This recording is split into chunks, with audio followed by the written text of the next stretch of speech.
تو کیا آپ کو منظور ہے؟ کیا اس شخص سے آپ جو ہے وہ شادی کرنا پسند کریں گی؟ اور یہی وجہ ہے کہ جب نکاح ہوتا ہے تو نکاح کے وقت ایک قاضی جب آپ کا نکاح پڑھا رہا ہوتا ہے تو وہ 3 دفعہ مرد سے پوچھتا ہے اور 3 دفعہ اس کے گواہان کی موجودگی میں عورت سے، لڑکی سے پوچھا جاتا ہے کہ کیا آپ اس شخص سے شادی کرنا چاہیں گی؟ یعنی عورت کو پورا حق دیا گیا ہے کہ وہ جس شخص اس کی شادی کی جا رہی ہے اس سے اس کی رائے ضرور پوچھ لی جائے. ہو سکتا ہے وہ شخص کو عورت پہلے سے جانتی ہو اور اس کے علم میں یہ بھی ہو کہ یہ شخص کتنا ظالم ہے یا کیسا ہے، اور اس شخص کے ساتھ اس کا نباہ نہیں ہو سکتا، یا یہ شخص انتقاماً جو ہے وہ بھیس بدل کر، روپ بدل کر اس سے شادی کرنے کا خواہش مند ہے اور اس کے گھر میں آ گیا ہے اور اس کے والدین یا اس کے سرپرست اس کے بارے میں نہیں جانتے. تو اگر وہ عورت جانتی ہے تو وہ بھی اس معاملے میں انکار کر سکتی ہے، اور اگر کسی اور وجہ سے بھی وہ انکار کرنا چاہتی ہے تو وہ عورت اپنے والدین کو، اپنے بڑوں کو اپنی رائے سے آگاہ کر سکتی ہے. یہ والدین کی اور بڑوں کی، سرپرستوں کی ذمہ داری بنتی ہے کہ وہ عورت کی رائے کا احترام کرے، اور اس کے اگر دلائل درست ہیں تو ان کو مان لیں، اور درست نہیں ہے تو اپنی رائے کے ذریعے اسے قائل کرنے کی کوشش کرے. ہم ایک مشرقی معاشرے میں رہتے ہیں، ہمارا مشرقی معاشرہ جو ہے اس کی تعلیمات بالکل جدا گانا ہے. ہر لڑکی اپنے ماں باپ کے حکم سے بالکل بھی روگردانی نہیں کرتی. بہت کم لڑکیاں ہیں جو نادانی میں آ جاتی ہیں، بہک جاتی ہیں اور جذباتی فیصلے کر بیٹھتی ہیں. لیکن زیادہ تر لڑکیاں، زیادہ تر خواتین جو ہے وہ اپنی پوری زندگی کی قربانی دے دیتی ہیں اور اپنی زندگی کو وہ جو ہے اس کی ہر خوشی کو تیاگ کر وہ ماں باپ کی رضامندی پر راضی ہو جاتی ہیں اور ایک ایسے شوہر کے ساتھ بھی زندگی گزارنے پر ساری زندگی تیار رہتی ہیں جو اس کے ساتھ ظالمانہ سلوک رویہ رکھ رہا ہوتا ہے. تو ہم مشرقی معاشرے کی خواتین ہیں، ہماری خواتین اتنی بے باک ابھی تک نہیں ہوئی ہیں الحمدللہ کہ وہ اپنے ماں باپ کے فیصلوں کے خلاف جائیں یا اپنے شوہر کے فیصلوں کے خلاف کوئی فیصلہ کرے. تو ایسا نہیں ہے. اور یہ یہاں پر لیکن پھر بھی ہمارے ریلیجن نے، ہمارے اسلام نے، ہمارے مذہب نے ایک عورت کو یہ حق دیا ہے کہ آپ اس کی رضامندی ضرور حاصل کریں. اور اب بھرے مجمع میں جب نکاح نامے پر سائن کروا رہے ہوتے ہیں تو دونوں کی رضامندی اسی وجہ سے لی جاتی ہے کیونکہ اسلام نے یہ عورت کو حق دیا ہے اور اس حق کو کوئی بھی عورت غلط استعمال نہیں کرے گی، نہ کرتی ہے. الحمدللہ ہم مشرقی تہذیب کے دلدادہ ہیں اور اسلام کے پیروکار ہیں، اور اسلام نے ایک عورت کو جو شرم و حیا کا درس دیا ہے اور جو اصول و ضوابط اس کی زندگی گزارنے کے اسے بتائے ہیں ان پر ہر عورت چلنے کی بھرپور کوشش کرتی ہے. یہ بات الگ ہے کہیں کہیں کبھی کسی سے کوئی نادانی ہو جاتی ہے. تو بہرحال اللہ تعالیٰ نے یہ ہمارے لیے، عورتوں کے لیے جو مقام و مرتبہ رکھا ہے اسلام میں، اس سے بڑا مرتبہ اسلام نے جو عورت کو دیا اس سے بڑا مرتبہ کہیں کسی اور جگہ کبھی کسی نے نہیں دیا. تو یہ تمام حقوق اور اسلام نے عورت کو دیے ہیں. تو میں نے یہ کہہ دیا. کبھی آپ یہ سوچ لیں کہ عورت کو پورا حق دے دیا تو اس کا مطلب ہے کہ ہر عورت جائے اور کسی بھی آدمی کا ہاتھ پکڑ کر کورٹ میں جا کر جو وہ شادی کر لے، یا جس کو بھی چاہے وہ اچھے برے شخص کو کہے کہ جی مجھے اس سے شادی کرنی ہے اور وہ شادی کر لے. ایسا ہرگز نہیں ہے. اس کے لیے ضروری ہے کہ آپ کا جو سرپرست ہیں، آپ کے جو والدین ہیں، ان کی یہ ذمہ داری بنتی ہے کہ آپ کی وہ شادی کے سرپرست ہوتے ہیں، سربراہ ہوتے ہیں، ان کی رضامندی ضروری ہوتی ہے. ٹھیک ہے. تو آپ نے اپنی رضامندی، جو بھی آپ کا فیصلہ ہے یا کوئی ایسا فیصلہ اگر ہے آپ کے دل میں، تو آپ نے اپنے والدین کو پہلے آگاہ کرنا ہے. اگر وہ اس کو بڑا بہتر سمجھتے ہیں، اس کے بارے میں ریسرچ کریں گے، تحقیقات کریں گے، معلومات کریں گے. وہ آپ کے دشمن نہیں ہوں گے. وہ آپ سے، ماں باپ سے بڑا تو کوئی آپ کا دنیا میں ہے ہی نہیں. اللہ تعالیٰ نے دنیا میں پھر جو مرتبہ اور مقام اشرف مخلوقات میں رکھا ہے وہ ماں باپ کا رکھا ہے، پھر استاد کا رکھا ہے، اور پھر باقی اور لوگ ہمارے قرابت دار اور آ جاتے ہیں. تو اس لیے یہ ذہن سے نکال دیجیے گا کبھی کوئی لڑکی یہ سوچے کہ اس اسلام کی اس رعایت کا مقصد یہ ہے کہ وہ جو چاہے وہ کرتی پھرے. ایسا نہیں ہے. ٹھیک ہے. تو یہ میں نے یہاں اس کی وضاحت کر دی ہے، آپ دے دی ہے. ہاں البتہ یہاں تک دیکھیں اسلام نے یہ تک بھی کہہ دیا کہ بعض دفعہ ایسا ہوتا ہے کہ جاگیردار ہوتے ہیں، وڈیرے ہوتے ہیں، اور وہ زور زبردستی کے ساتھ نابالغ بچیوں کا جو ان کے مزارے ہوتے ہیں، نابالغ بچیاں ہوتی ہیں، ان کے نکاح زبردستی پڑھوا لیتے ہیں جائیدادوں کے لیے، یا رشتہ دار احباب ایسے ہوتے ہیں جائیدادوں کے لیے ایک دوسرے کے خاندانوں کی بچیوں کو لے لیتے ہیں، یا پلٹاوا ہو جاتا ہے، لڑکا آپ لے لیں لڑکی ہم لے لیں، یا جو ہے وہ قرآن سے شادی کر دی جاتی ہے، یا کوئی اور مسائل ہو جاتے ہیں۔ نابالغی میں جب بچی ہوتی ہے، بچی بالغ بھی نہیں ہوتی، تو اس کی رضا کے بغیر ہی شادی کر دی جاتی ہے۔ لیکن اگر وہ بڑی ہو جاتی ہے اور بڑے ہونے کے بعد پتہ چلتا ہے کہ وہ لڑکا جو ہے وہ تو جو ہے وہ ہر لحاظ سے اس کے برا ہے، برائی میں مبتلا ہے، کوئی نشہ کرتا ہے، وہ جو میں نے بتائی تھی، اسلام نے جو 4 باتیں بتائی ہے اس سے بڑی تو باتیں کئی ہیں ہی نہیں۔ اگر وہ مرد میں وہ باتیں 4 ہیں تو آپ سمجھ لیں کہ وہ اگر یہ رویے ہیں چاروں، تو پھر تو آپ اس سے، آپ کو پورا حق ہے کہ آپ اس سے نکاح جو ہے اس سے ختم کر دیا جائے۔ جو نابالغی میں نکاح ہوا تھا اس کے والدین ختم کر دیں، یا وہ لڑکی خود جو ہے اس کے لیے بات کرے والدین سے، اپنے اپنے سرپرستوں سے، اور وہ نکاح جو ہے وہ پھر توڑا جا سکتا ہے۔ اسلام نے اس کی اجازت دی ہے۔ یہ آپ دیکھ لیجئے کہ اسلام جو ہے اس نے ایک عورت کو کیسے کتنے حقوق دیے ہیں، اور یہ ساتھ ساتھ کہہ دیا ہے ان حقوق کا ناجائز فائدہ نہیں اٹھانا، ٹھیک ہے؟ بلکہ عورت کے حقوق پر بھی میں بتا دوں گی کہ مرد کے بھی کیا کیا حقوق ہوتے ہیں، ہم الگ سے پروگرام کریں گے۔ یہ حق اور آزادی اسلام کے سوا کسی نے نہیں دی تھی، لیکن مخالفین پردے کی آڑ میں لے کر یہ کہتے ہیں کہ اسلام نے پردے کے ذریعے عورت کو مقید کر رکھ کر کے ان پر ظلم کیا ہے۔ آئیے میں بتاؤں، یہ میں آپ کو پھر یہاں پر پردے کے حوالے سے بات کرتے ہیں کہ پردہ ظلم ہے یا رحمت ہے۔ مخالفین پردہ اسے نہایت ہی گھٹیا انداز میں اور اپنی سوچ کے مطابق پردے کو جو ہے وہ غلط انداز میں پیش کرتے ہیں، اور انہیں جو ہے 4 دیواری کے، وہ کہتے ہیں کہ عورت کو جو 4 دیواری میں انہوں نے مقید کر کے رکھ دیا ہے، اور لیکن حقیقت یہ نہیں ہے، بلکہ اصل بات یہ ہے کہ اسلام کا جو بھی حکم ہے وہ عین فطرت کے مطابق ہے۔ احکام میں سختی بھی ہے اور نرمی بھی ہے، بلا شبہ پردے کا حکم ہے، لیکن انہیں آمد و رفت کی اجازت دی گئی ہے۔ عورتوں کو جانے آنے کی ہر طرح کی اجازت دی گئی ہے، اور پردے کا حکم بھی دیا گیا ہے۔ اللہ تعالیٰ نے تم کو، بخاری شریف میں ہے کہ اللہ تعالیٰ نے تم کو اجازت دی ہے کہ اپنی ضروریات کے لیے گھر سے نکل سکتی ہو۔ عورت جو ہے، آج ہم جس عہد میں زندہ ہیں وہاں عورت کو جو ہے اب اپنے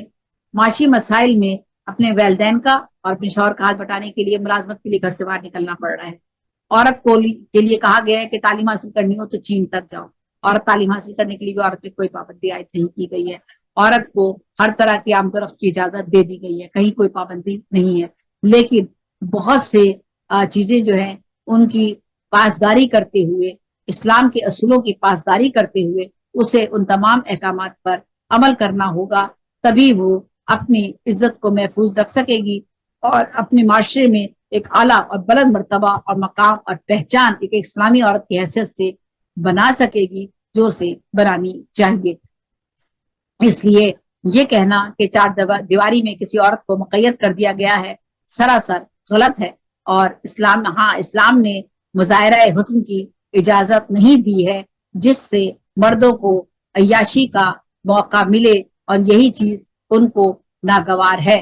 عورتوں کو جو ہے وہ دیکھیں، جہاں تک پردے کی جب بات آتی ہے تو پردے میں بھی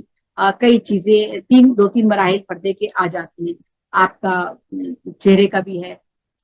آپ کا جو ہے وہ جسم سطر کا بھی پردہ ہے، آپ کی آواز کا بھی پردہ ہے۔ ہم ابھی ان درجات تک تو ہم نہیں پہنچ سکتے، عام انسان ہیں اور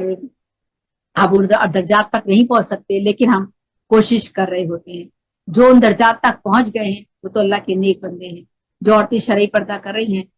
ہم ان کو سلام پیش کرتے ہیں۔ اتنی گرمی میں، شدید گرمی میں اپنے آپ کو محفوظ رکھنا، پھر وہ عورتیں جو اپنا چہرہ کو نہیں چھپاتی ہیں لیکن حجاب لیتی ہیں، اور وہ عورتیں اس نمبر پر پھر بعد میں وہ عورتیں بھی، خواتین بھی ہماری شامل ہیں، پھر وہ عورتیں جو کہ اپنی آواز کا پردہ بھی، یعنی آواز کا پردے سے مراد یہ ہے، ملازمت تو آپ نے کرنی ہے، کہا گیا عورت کو حکم دیا گیا ہے کہ مرد سے ہنس کر بات نہ کرے، مرد کے ساتھ نرمی سے برتاؤ نہ کرے، مرد کے ساتھ ایسے لہجے میں گفتگو نہ کریں کہ وہ آپ کی طرف رغبت اختیار کرے، مرد کے ساتھ آپ ایسا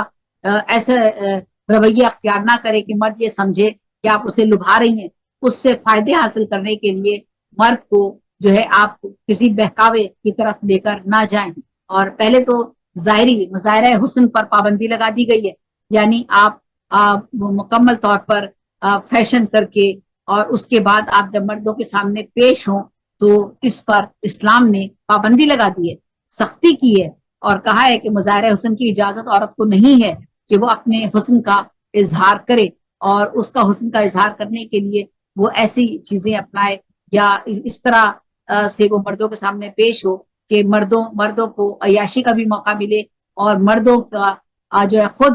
مرد جو ہے وہ برائی کی طرف راغب ہو، اور مرد جو ہے وہ ان کی اپنے گھریلو زندگی بھی تباہ برباد ہو جائے۔ ایسے بہت سے واقعات ہیں ہمارے درمیان ہیں، ہم مجھے ان سے روزانہ ہی ہمارے ساتھ ایسے واقعات بھی ہماری نظروں سے گزرتے ہیں، اور جس میں لوگوں کی زندگیاں تباہ برباد ہو جاتی ہیں اور کتنے ہی گھر برباد ہو چکے ہیں۔ تو بہرحال عورتوں کو تاکید کی گئی ہے پردے کی، لیکن جہاد کے موقع پر کاموں کے سلسلے میں جسم کا کوئی حصہ کھل جائے تو معاف ہے، لیکن پھر کام کے بعد فوراً ہی وہ حصہ چھپا لینا ہوگا۔ ٹھیک ہے، تو یہ بتایا گیا ہے، اور میں نے آپ کو پردے کے حوالے سے تو آپ نے وہ ضرور دیکھ لینا ہے۔ ہمارے جو ماشاءاللہ جو عالم ہیں ان کے آپ بیانات ضرور دیکھ لیجئے گا، اس میں پردے کے جو احکامات ہیں، درجے ہیں، وہ آپ ضرور دیکھ سکتے ہیں۔ ہم اس درجے تک ابھی نہیں پہنچے ہیں کہ آواز کا پردہ بھی ہم کریں، اور اپنی آواز کے ساتھ وہ تو بہت ہی اللہ تعالیٰ کے نزدیک شرعی پردے کے ساتھ ساتھ آواز کا پردہ، تو بہرحال کئی پردے کی جو 2-3 درجے ہیں، ہمیں اللہ تعالیٰ ان درجات تک تو ابھی ہمیں لے کر نہیں گیا ہے، لیکن جن کو لے گیا ہے اللہ تعالیٰ نے ان کے لیے جنت تو مختص کر دی ہے۔ بے شک بے شک، جو اللہ تعالیٰ کے حکم پر جو عورتیں چلتی ہیں، بس عورتوں کو دیکھنے کی سخت ممانعت ہے، لیکن کوئی غیر عورت ڈوب رہی ہو تو ہم اسے ڈوبتا چھوڑ دیں گے؟ نہیں، اسلام مظلوموں کی داد رسی کرنے آیا ہے۔ اس عورت کو بچا لینے کے لیے اس کے جسم کا کوئی حصہ بھی چھو لینا منع نہیں ہے۔ یہاں دیکھیے آپ کہ اسلام نے ایک طرف محرم اور نامحرم کے فرق کو واضح کیا ہے۔ عورت کے لیے کہا گیا ہے کہ وہ کسی نامحرم کے مرد کو چھوئے گی نہیں، یعنی، اور اسی طرح نامحرم عورت کو اسلامی عورت کی طرف جو ہے وہ اسلام کا حصہ ہے، جو عورت جو مسلمان عورت ہے اس کو نہ وہ عورت کسی نامحرم مرد کو چھوئے گی، اور نامحرم مرد یہ حق رکھتا ہے کہ وہ ایک ایسی مسلمان عورت کو چھوئے، اس کی اجازت نہیں ہے۔ لیکن چونکہ اسلام ایک عالمگیر مذہب ہے، اور اس میں جو ہے وہ بہت سی چیزیں جو ہے وہ بالکل انسان دین فطرت ہے، انسانیت کے نزدیک تر ہے، تو یہ حکم دیا گیا کہ اگر کوئی عورت پانی میں ڈوب رہی ہے تو وہاں پر حکم ہے کہ آپ اسے بچانے کے لیے اس کو چھو سکتے ہیں، اسے پکڑ کر نکال سکتے ہیں۔ دیکھیے، یہ ہے اسلام، اسے کہتے ہیں عالمگیر مذہب۔ اسی لیے اسلام جو ہے اور جو تعلیمات نبوی ہیں وہ ہمارے لیے ہمیشہ جو ہے مشعل راہ رہیں گی۔ یہ احکامات آپ کو کسی اور جگہ اس طرح سے نہیں ملیں گے۔ ایک جگہ پردے کا حکم دے دیا گیا، محرم نہ محرم کا فرق بتا دیا گیا، اور دوسری طرف آپ کو یہ بھی بتا دیا گیا کہ اگر ایسی صورتحال ہو، اگر کوئی غیر عورت ڈوب رہی ہے تو اسے آپ ڈوبتا ہوا نہیں چھوڑیں گے، بلکہ اسلام مظلوموں کی داد رسی کے لیے یہ مذہب آیا ہے، اس عورت کو بچا لینے کے لیے۔ اگر اس کے جسم کا کوئی حصہ آپ چھوتے ہیں تو وہ منع نہیں ہے۔ دیکھیے کہاں یہ حکم کہ عورت کو مت دیکھو،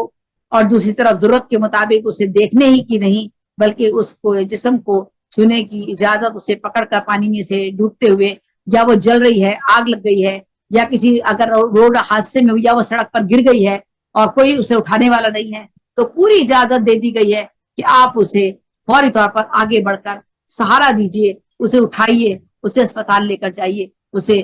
جو ہے وہ اس کو جو ہے ایمرجنسی ایڈ جو ہے وہ اسے مہیا کیجیے، اس کی مدد کیجیے۔ تو دیکھیے، اسے کہتے ہیں فطری مذہب، یہ ہے اسلام۔ ہر پردے کا مقصد عورت کی عصمت کی حفاظت ہے۔ پردے کو لوگوں نے جو ہے وہ استعمال اس طرح کر لیا ہے کہ جیسے ہم نے، اور اسلام جو ہے وہ عورتوں کو قید و بند میں رکھتا ہے، اور پردے کا مقصد یہاں جو ہے وہ کیا ہے وہ میں نے آپ کو بتا ہی دیا، اور اس سے پہلے بھی بات ہوتی رہتی ہے۔ عورت کا مقصد پردے کا یہی ہے کہ وہ اس کی عزت کی حفاظت رہے، اس کی عصمت کی حفاظت رہے، اور عطر جب کوئی لگاتا ہے تو اس کی مشام جاں خوشبو دوسروں میں تحریک پیدا کرتی ہے۔ اسی طرح عورت میں